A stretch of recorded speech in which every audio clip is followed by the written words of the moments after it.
everyone, I'm Rachel and welcome to my booktube channel.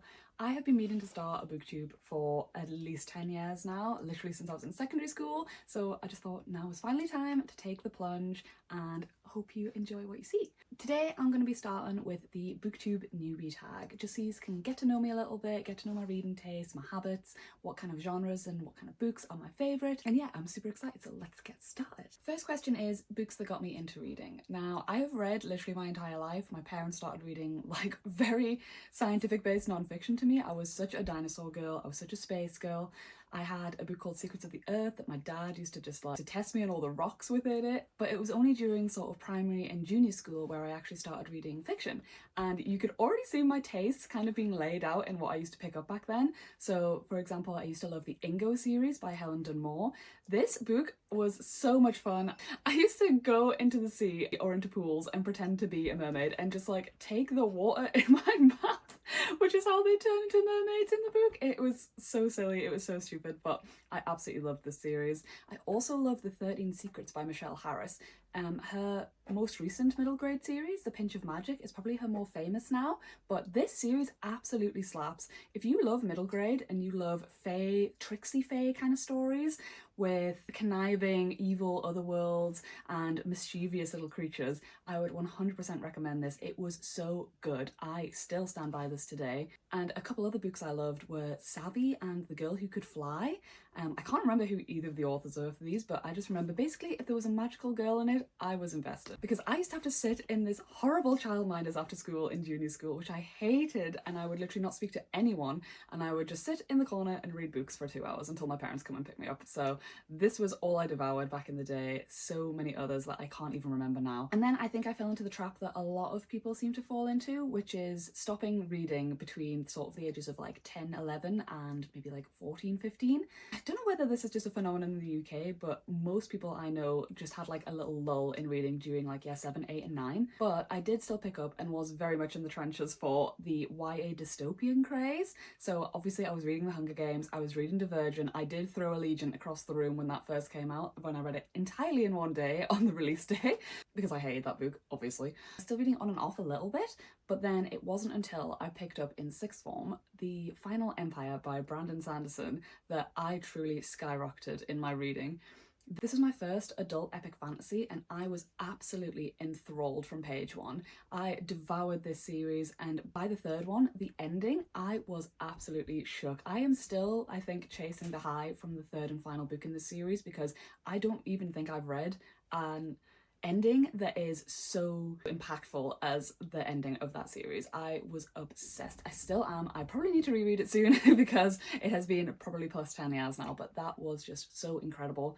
This is a series following Kel and Vin, who live in a world where the Dark Lord has won. Most people on booktube, if you've been here any amount of time, will have already heard about this series and know about this author, but what really made this series unique for me was the incredible magic system, which was so visual and so cinematic that I could really just feel all the action sequence leaping off the page. It was incredible. And my partner's actually reading it now. He was a bit shook at the ending of the first one. If you know, you know. He's currently halfway through the Well of Ascension, so maybe I'll get him into reading epic fantasy as well. Question 2 is my top read genres. Now, obviously, as you can probably tell, I love fantasy. High epic fantasy is one of my favourite genres, but a little subgenre of this that I really am obsessed with is anything sort of witchy, occulty fantasy. Hello, little boy. We've been joined by Oti. I know, I'll be done soon. Examples of this sort of subgenre that I love are Her Majesty's Royal Coven by Juno Dawson, Rewitched by Lucy Jane Wood, and even I would extend Juniper and Thorn by Ava Reid into this sort of category where it's slightly occult, slightly witchy. I also love a portal fantasy. I'm obsessed with portal fantasies. The Wayward Children series, of course, is one of my all-time favourites. There's honestly so many subgenres and subsects of fantasy that I am just absolutely obsessed with, and I will read anything and everything within it. Another genre I love is obviously sci-fi. I don't tend to read as much of it. I kind of read it in fits and starts, so I'll read a lot or a big long series all at once, and then I'll not touch it for another year or two. So you may or may not see some sci-fi in here. I am trying to get more consistent with it, especially with more literary and speculative fiction as well. I also love horror. I also love romantasy and regular contemporary romance as well, so expect to see all of the above on this channel if you stick with me. My least read genre, however, is definitely mystery and thriller. If you are here to see anything mystery and thriller, I'm sorry. I'd maybe just exit off this now because I just cannot do it. I think I overdosed on CSI and Criminal Minds when I was younger because my mum used to be obsessed with it and that is all that she would read. And I just think it's just oversaturated in my brain. All the tropes I pretty much know by now because I've seen them all before at some point, and I just don't find them surprising. I don't find them engaging. I've just never really picked them up. I can occasionally do a mystery fantasy sort of series, so I have The Tainted Cup by Robert Jackson Bennett on my TBR, but I don't know where I'm gonna actually fall within that, whether I'm gonna like it or not at all.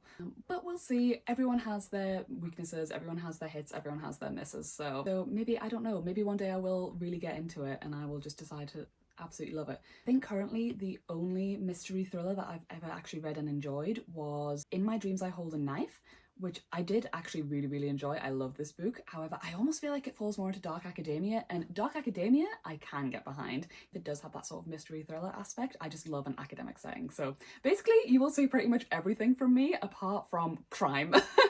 Next question is, what book do I tell everyone is my favourite? I have so many options for this, but honestly, at this point, I probably would fall back on The Realm of the Elderlings. And it's honestly more of an author, but Robin Hobb as a whole, I am absolutely obsessed with their work. Everything they've brought out is incredible. I always tell people, if you start with The Assassin's Apprentice, which is the first in this extremely long and extensive world and series, if you start with The Assassin's Apprentice, it is effectively a long prologue, in my opinion. It feels slightly disconnected from the rest of the series and is really just a foundation and a setup for you to build on for the entire scope of this extensive universe. And I think I gave Assassin's Apprentice 3 stars. Every single book after that in this series I have given 5 out of 5 stars, and I haven't even finished the final series yet because I am absolutely terrified that she's going to rip my heart out. You will probably hear more about Robin Hobb in this list as well because I am just absolutely obsessed with everything they do. Fitz and the Fool trilogy. Girl, she is doing things. She's put some sort of spice in her words because I'll never be over it. I'll never be over it. And she will rip your heart out. So please be very aware of that if you ever go into these series. Some of the Elderlings, if you don't know, is kind of split up into 2 sort of subsections. So you have 2 base series. One of them is the sort of Farseer side of things, which follows Fitz Chivalry Farseer and is a bastard and orphan of one of the royal lines in Bookkeep, which is a very sort of grim and quite desolate, fairly Eurocentric, I would say, based civilization.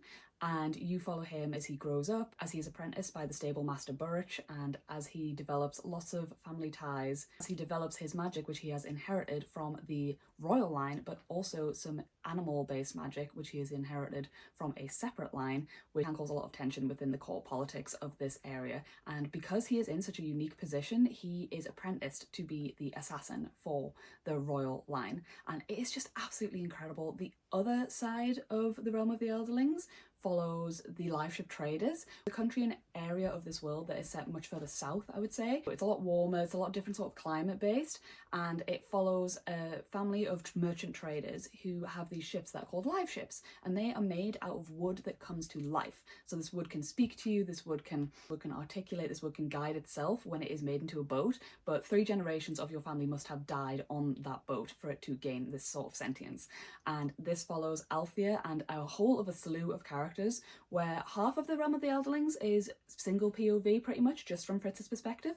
The other half is multi-POV, and that is what we're following in the live ship trilogy. It is once again incredible, and I don't even really like pirate or ship-based fantasy super well. I've had a couple of wins, and this series by far is my biggest win of all. It is so incredible. Very grimdark and lots of trigger warnings, especially for that half of the series, so please bear that in mind if you're going into it. Next question is, what book have you reread the most? Now, I really am trying to get more into rereading because I have so many books that I love, and most of them I have not reread, and I really need to get back into it. It's something that I really love to do. I find it so comforting, but then I'm also just so obsessed with seeing all my TBR piles go down. So we will see. I will try and get back into that recently. Probably for me, one of the most reread books is one I've already mentioned, which is the Ingo series from my childhood. I don't know that I have the physical book, which I could show you. So I've got the physical book out to show you because look at the state of this.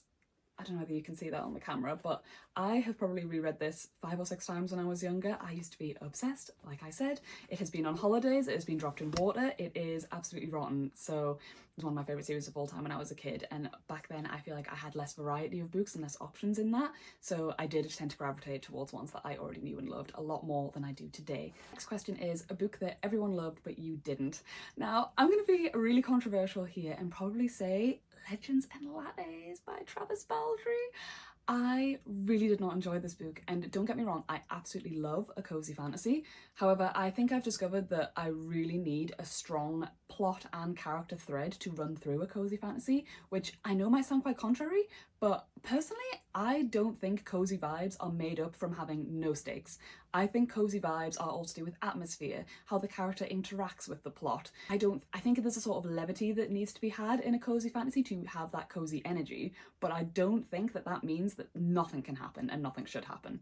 I might be a little bit biased with this because I also don't like coffee, so potentially that could be swaying my judgment, but I just don't really think anything happened in this.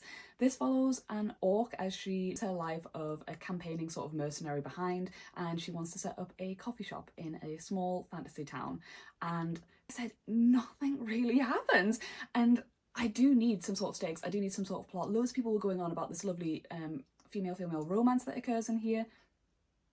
I'm sorry, is the romance in the room with us? Because I think we got about one line of it towards the very, very end of the book. And I don't need a romance to be super smutty and super overt to really get behind it, but I need there to be something. I need there to be some sort of chemistry. And I really feel like this just tried to cultivate the vibes entirely off the day-to-day activities that they were doing and the, you know, ambience of a regular coffee shop that you can think about in your own head, rather than actually bringing that ambience through in the words on the page and therefore immersing you within that ambience.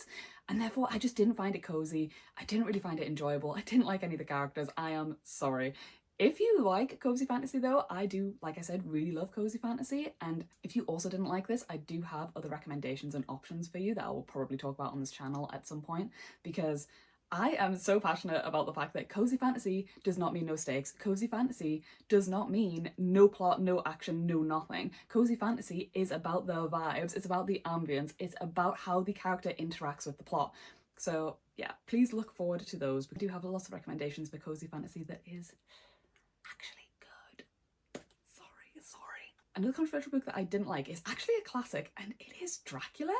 Now, I don't know whether this is like a popular or unpopular opinion, but I literally could not finish this book. I got about halfway through and I was so bored and so uninvested, and I don't tend to read classics super often, so I do think that maybe it is just a fact that I was perhaps not ready for the density of it, but I just did not enjoy this as a classic, and I know it's so many people's favourite classic of all time, and I kind of feel like it's put me off a lot of modern day, even fantasy vampire fiction. So yeah, they're my probably 2 options for books that a lot of people love that I just don't. The next question is a book that deserved the hype. Now, I have a couple options for this. The first is the Once Upon a Broken Heart series by Stephanie Garber. I absolutely loved this, and I really did not expect to going into it, because I actually read Caraval when that very first came out, which is by the same author, and I really didn't enjoy that very much. Maybe if I reread it now that I know what I'm expecting from the vibes, perhaps I would enjoy a bit more. So that is kind of a potential on a reread list. For me, I just didn't enjoy the circus vibes. I didn't enjoy the romance that it was establishing. And so when I saw that she had a new series out, I kind of just wrote it off immediately. But then really good reviews started coming in. I started seeing people who also perhaps hadn't enjoyed Caraval really enjoying it. So I picked it up on a whim. I saw these gorgeous special editions, which may have swayed my mind, to be honest. Whisked away to a northern wintry based court. Together they try and stop a wedding, break some curses, and potentially fall in love. I really love Jackson this as well. He's slightly villainous, and the tension that the characters had together and the sort of will they won't they that persisted through these books was, it was incredible. I was gripping the pages just wanting more every time they were in a scene together. It was so good, and not particularly smutty either. I would say it lent more YA, but upper YA, so there were some scenes that were very charged, but I don't think there was any on-page smut from what I can remember. So it is a perfect series if you're looking for that lovely tension and that slow build, but also you don't really like on-page smut. The book that I think is worth the hype is The Secret History by Donna Tartt. It has been a little while since I read this, but I read this when I was at uni at the University of Edinburgh, and that sort of dark academia setting was just, it was eating into my soul. Another book that I think is really worth the hype that I actually actually read quite recently is If We Were Villains by M.L. Rio. I absolutely love this. I don't know why I put it off for so long, to be honest. I think it was perhaps because this book follows a tight-knit group of students who attend this very prestigious drama college in America. And I think maybe I went into it not expecting to enjoy it because it is so heavily influenced by Shakespeare, to the point where the characters often quote lines of Shakespeare at each other to communicate. I haven't really read much Shakespeare. I didn't study English literature or anything at uni, so I was not as familiar with that, but honestly, it did not matter. If that has been putting you off, please give it a go because it was so good. And I think if you just have like a sort of basic knowledge of Shakespeare, you will be fine going into this. The character dynamics and the tension that was drawn out, and oh my god, did I hate Richard. I feel like that's not a spoiler, but good god, guys, good god. If you read this book, you know, I hated that man. Next up on the list is a book that deserves more hype. For this, I'm going to go with Her Majesty's Royal Coven by Juno Dawson. This does have a fair bit of hype anyway, but oh my god, does it deserve more. I feel like if you're in the UK, it might be slightly more hyped, but across the water, it does not seem to have made a big impact, and oh my god, it is so good! I love this series so much. We are following a coven of witches in the modern day. They navigate a sort of post-war world. To the series, there was a war between the warlocks and the witches, in which the witches gained power and defeated the warlocks. However, there is a prophecy that the sort of Antichrist will rise again. The four main characters, although they all come from very similar backgrounds, actually have a lot of sort of diversity in the way they think, the way they act. They also have a lot of diversity in their heritage as well. So there is a lot of intersectionality. There's a lot of conversations on race. There's a lot of conversations on trans rights. It is incredible. She is a trans author herself. And Nicola Coughlan narrates the audiobooks, so I would 100% recommend that you listen to those because they are incredible. I just think the series deserves so much more than it already has. Another option for this is also Senlin Ascends, which again, I know some people do really know and love, but oh my god, again, it is so good. It deserves to be one of the highest rated epic fantasies of all time, in my opinion. It borders on steampunk in some elements, which I usually hate, so that says it all, really. And this one follows Senlin, who recently got married and takes his wife on a honeymoon to this mysterious giant tower called Babel that exists in their world. This tower has multiple different levels. Nobody actually knows how many levels there are. It could be infinite, just ascends into the sky. And every single level is almost a different country. They have different exports, imports, different political systems on every single level. And at the very beginning of this, just as they get to the tower, his wife goes missing. And he has to ascend the tower to try and find her. And lots of shenanigans happen on the way, lots of political intrigue. It can get quite dark at certain points as well, so do bear that in mind. But oh my god, I was screaming. The third book as well. The plot twists, the drama, the angst, the characters, you will get so attached to everything going on in this series, and it is incredible. Please read it. Next up is a book that made you cry. I, to quote Jude Law from The Holiday, am a weeper. I weep. And so this could have a million different options, to be honest. I've cried at some of the Wayward Children series. I've cried at Brandon Sanderson books. I cried at the Expanse series by James S. Corey last year. I will just cry at anything. I love a little sob, but the most tears I've ever shed when reading a book has to go to The Fool's Errand by Robin Hobb. I can't really speak too much on the plot of this because it is about the 7th book in the entire Realm of the Elderlings world, so I don't want to spoil anything, but if you know, you know. I had to wake up my partner at 1 AM when I was reading this. He literally thought something very serious had happened, maybe like a family member had died or something, because I was weeping that much. And I was literally like shaking him like, I need comfort. Oh my god, it was so incredible, but so painful. And when I tell you she will rip your heart out, I am so serious. She will do that. Please protect it. It is painful, but also so worth it. It's one of those pains that, although I got that sob out, it was extremely cathartic, and the plot was just incredible to have even got me to that point in the first place. Next up is a book that you thought you would hate. I actually have a couple for this, and honestly, both of them are sort of romantasy picks. First up is actually One Dark Window by Rachel Gillig. I had a Fairy Loot subscription when this was an option for one of the books, and I chose to skip it because for some reason I looked at that cover and was like, no, I'm gonna hate that. I don't know why I made this decision in my brain, but then about a year later I started hearing more and more hype for it, so I was like, you know what, I'll give it a go. It's on the 99p Kindle deals, let's give it a shot. And was I blown away. This gave the sort of nostalgic YA fantasy throwback when it was in its like really, you know, the Six of Crows, that Shadow and Bone, you know, that era of YA fantasy where I just felt so nostalgic and everything was so fresh and so new, and it was just such a lovely modern take on those kind of vibes and atmosphere. The atmosphere was very dark, it was gothic, it had tarot card magic, it was just so incredible. And I ate them up. I would say it probably borders more new adult than YA. There is maybe one spicy scene in the second book. I think it's more fade to black than smutty, as a lot of other romanticies tend to be these days. And I just absolutely love this. I definitely think it was worth the hype, especially if you did read those kind of more old school YA fantasies. I think this will really bring something back for you. This book follows our main character, who I've entirely forgotten the name of. And in this world there is a sickness that spreads, and sometimes if you catch this sickness you will end up with magical abilities. If you do end up with magical abilities, you are usually executed because it is outlawed in this country.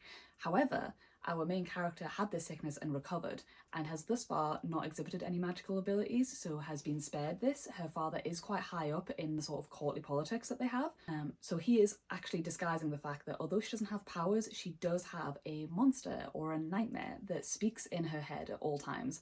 And this nightmare is slowly beginning to consume more and more of her thoughts. There is also, like I said, tarot card magic in this, where the decks are extensive, and if you carry one of these cards, you are imbued with a gift from this card that you can trade with other people for other cards. Some cards are more valuable than others. It is just great. I absolutely had a phenomenal time. It was so vibey, so atmospheric, and it was definitely one that I thought I was gonna hate and ended up absolutely loving. Another one that I thought I was going to hate is actually pretty much anything I've read by Ali Hazelwood. I don't know why I went into all of her books thinking that I just wasn't going to enjoy them very much. I think the reason for this was because someone said that they described the love interest's member in a very interesting way in the first of her series. I think it's the Steminist novellas. I'll put them here for reference. And also that they were Kylo Ren fanfics, and also that they were Reylo fanfics, which is not usually something I gravitate towards. However, I also really enjoyed Bride as well, which I read recently, which is a paranormal romance, which again, I don't typically love. And I just think for some reason they were so much fun. They were so silly, especially Bride. It really did not take itself too seriously, and that's something that I really love in a goofy romance, like a paranormal situation. I think when they take themselves a little bit too seriously, I get a little bit put off because I just can't get myself invested. And actually what I need is a bit of levity and a little bit of jokey, haha, let's make fun of ourselves situation, because I had a blast with this. Next question is some of your favourite characters. I am much more of a plot reader than a character reader. However, there are quite a few characters who I have really grown to love over the years. One of them is from the series His Majesty's Dragons, and the first one being Temeraire, the character himself being Temeraire. Temeraire is my baby, and when I say baby, I do mean dragon that is the size of a warship, but he's just so perfect. I love him. If you like How to Train Your Dragon and you also like Pirates of the Caribbean, imagine them sort of smushed together, but set in the Napoleonic Wars. It is incredible. It is such a fun series, and Temeraire as this dragon who is sentient is incredible. He's so funny, he's so charming, he's so silly, and you just want to protect him at all costs. He is great. Other favourite characters obviously include my boy Fitz from The Realm of the Elderlings. I keep talking about this, but they're just great. They're just incredible. Please read them. He's very much a sad boy, but honestly he has my heart. Although, to be honest, I actually think I prefer the Fool overall in this series. The Fool is just... them two together as well, their dynamic. I can't get enough. Please read The Realm of the Elderlings. I feel like if you're going to take one thing away from this video, it is that you should read The Realm of the Elderlings. Other characters I love include Wendell Bamblebee from Emily Wilde's Encyclopedia of Fairies. That is a mouthful. If you ever try to say that in a row, oh my god. Wendell is so fun. He is very much Howl vibes from Howl's Moving Castle. If you love that film, I would definitely recommend reading Emily Wilde's, because I just think their dynamic is absolutely perfect. It's a really lovely emulation of that. And he's so goofy, he's so silly, but also will eviscerate his enemies if anyone touches or comes near or even looks at his girl the wrong way. It is so good. I absolutely love him. I really love Hades and Persephone from the Lore Olympus series. I really love Nona and all the Sisters of Sweet Mercy from the convent in the Red Sister or Book of the Ancestor series. Sister Kettle and Sister Apple. Oh, honestly, they're all so different, but I just absolutely am obsessed with them all. They are incredible. I do love a good character, but I really think they have to mar up with a good plot to really stand out for me personally. And I think all of these characters I've listed so far do that very well. Next is a book world that you think you could live in. Honestly, if you took out the horrible misogynist courtly fae and perhaps all of the wars and horror that goes on in ACOTAR, I would love to live in some of the seasonal courts because I'm such a seasonal person myself. Like, imagine the autumn court but without Beren. we don't talk about him.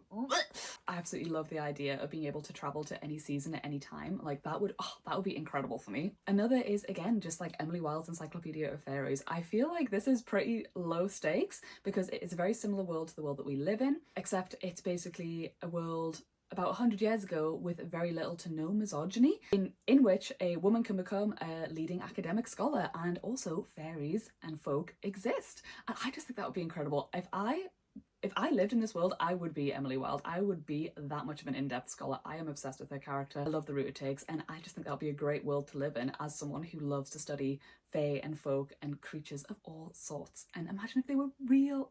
I mean, in my heart, they're real here. Next up is a book that could cure a reading slump. Me personally, I find short novellas or horrors as well really engaging, and they will really get me out of a reading slump every time I turn to them. For example, the Wayward Children series, I feel like I can just blast one of them on audiobook and I'm instantly engaged, I'm instantly back in this world, and it always delivers something different every time, and also something quite poignant. Recently I read the Monk and the Robot series by Becky Chambers, and they were so incredible, and they really just catapulted my reading. I just wanted more and more and more of that sort of cozy, loving vibe. Like I said, short horrors, stuff like Bloom by Delilah S. Dawson. I didn't actually love that, but it really did kind of propel me into a bit of a reading frenzy last October. Really, any novella. I love a novella, I really do, especially like a weird sort of horror-y novella. I will absolutely eat them up, and I will always turn to them when I'm feeling a little bit slumpy because they're quick to get through and they're always a good time. So the next question is a book everyone should read. Now for this, I'm actually going to go with something that I think everyone would enjoy, and that is Project Hail Mary by Andy Weir. This is a very specific choice for me because I read this and absolutely loved it, but this was very much up my street. However, I also made my mum read this, who only, like I said, reads thriller and crime books, and she absolutely loved it. I made my dad read it, who only reads UK-based political, historical non-fiction, and he also absolutely loved it. My partner read it, who tends to read Stephen King and more like sort of literary contemporary fiction. He absolutely loved it too. Everyone I know who's read this and picked it up has just been obsessed with it. The characters in it are incredible. I don't really want to tell you too much because some of it is a spoiler and is not readily available in the synopsis. I would recommend you go into it without reading the synopsis, if anything, but it is basically a lone survival sci-fi in which a man wakes up on this spaceship and all of his crew is dead, and he has to figure out why he's the only one alive, what happened, what his mission is on this spaceship, and see if he can get back to Earth. It's just so much fun. If it got adapted to the same scale that The Martian got adapted by the same author, I think that would be an absolutely incredible film. Speaking of which, the next question is, what film or book would you think would make a great adaptation? Now, obviously I've just said Project Hail Mary I think would be absolutely great. However, I also think, and this is my Roman Empire, Final Empire by Brandon Sanderson, again, which I've already talked about. Can we imagine this, but animated in the style of Arcane? I just want you to take a moment here. Think about the grey, really dark, atmospheric vibes, except they highlight the allomancy magic, which is the metal ingesting, really intricate magic system that they have in the series. They highlight that with the very vivid pops of colour that they use in Arcane to express what's being used to the viewer. Can you imagine how sick that would look? Like, I have a bit of a controversial opinion in that I don't think it should be adapted into a live action, but I really think if the creators of Arcane got their hands on Mistborn, they could do such an incredible job, and it is my Roman Empire. I am on my knees. I am begging you people, please make this a reality because it would just be so incredible. And the final question is a book you will never forget. For me, I think this just has to be The Sword of Kaigan by M.L. Wang. I loved this book. I think about what it did to me and the loops that it threw me through every single day. It is so incredible. If you have picked up their newer book, Blood Over Bright Haven, that was more traditionally published, and you have not read this yet, please go back and do so. A sort of historical Japanese-based fantasy where they have Avatar The Last Airbender style ice magic, and it's just so incredible. It's about motherhood, parenthood as a whole. It's about coming of age. It's about political intrigues, what empires will do and who they will throw to the wayside to get their way and defend their land, the misinformation of governments. It is so incredibly done. I cannot express it enough. Again, with it being Japanese inspired, there's a lot about honour and a lot about family. It is just, it is exquisite, and it took twists and turns halfway through that I will just never forget. And remember just putting the book down and staring into the void. contemplating my entire existence. So it is so good. And I think for me, what I'm discovering is that things that I will never forget tend to have the most dramatic but well thought out plot twists. And another one that kind of falls into this category is actually The Blinding Knife by Brent Weeks.